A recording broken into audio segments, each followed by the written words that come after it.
Leak ہونے والی بالٹی سے ہوشیار رہیں۔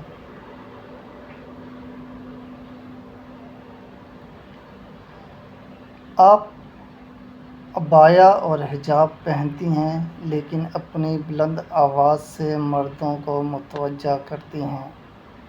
نمبر 2، آپ سنت پر عمل کر رہے ہیں اور داڑھی رکھتے ہیں لیکن آپ اپنی نظریں نیچی نہیں کرتے۔ ایک رستی ہوئی بالٹی۔ آپ اپنی تمام نمازیں وقت پر ادا کرتے ہیں لیکن آپ میں کوئی خشوع و خضوع نہیں۔ لیک باکٹ۔ آپ لوگوں کے ساتھ بہت مہربان ہیں اور ان کے ساتھ نرمی سے بات کرتے ہیں لیکن اپنے خاندان کے ساتھ آپ ہمیشہ سخت ہوتے ہیں۔ آپ اپنے مہمانوں کی عزت کرتے ہیں اور ان کے ساتھ اچھا سلوک کرتے ہیں لیکن جب وہ چلے جاتے ہیں تو آپ ان کے بارے میں عیب گپ شپ کرتے ہیں اور ان کی خامیوں کے بارے میں بات کرتے ہیں۔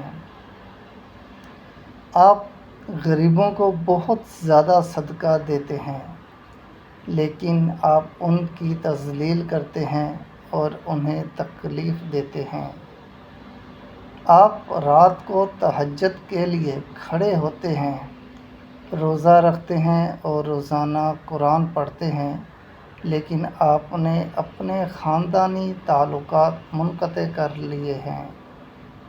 آپ روزہ رکھتے ہیں اور بھوک اور پیاس کے لیے صبر کرتے ہیں لیکن آپ قسمیں کھاتے ہیں، طعنہ دیتے ہیں، لعنت کرتے ہیں۔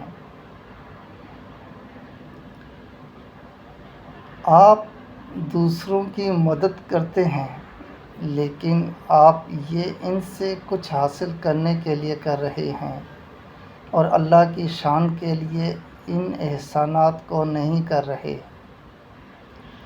آپ مفید پوسٹ لگاتے ہیں اور فیس بک اور انسٹاگرام پر ہزاروں فالوورز ہیں لیکن آپ یہ شہرت کے لیے کر رہے ہیں، اللہ کو خوش کرنے کے لیے نہیں۔ اپنی تمام نیکیوں کو ٹپکتی ہوئی بالٹی میں جمع نہ کریں۔ آپ اسے بھرنے کے لیے جدوجہد کرتے ہیں جبکہ یہ رسنے والی سوراخوں سے آسانی سے ختم ہو جاتی ہے۔ اللہ تعالی ہم سب کو حقیقی نیک اعمال کرنے کی توفیق دے اور وہ ہمیشہ ہم سے راضی رہے۔ آمین ثم آمین۔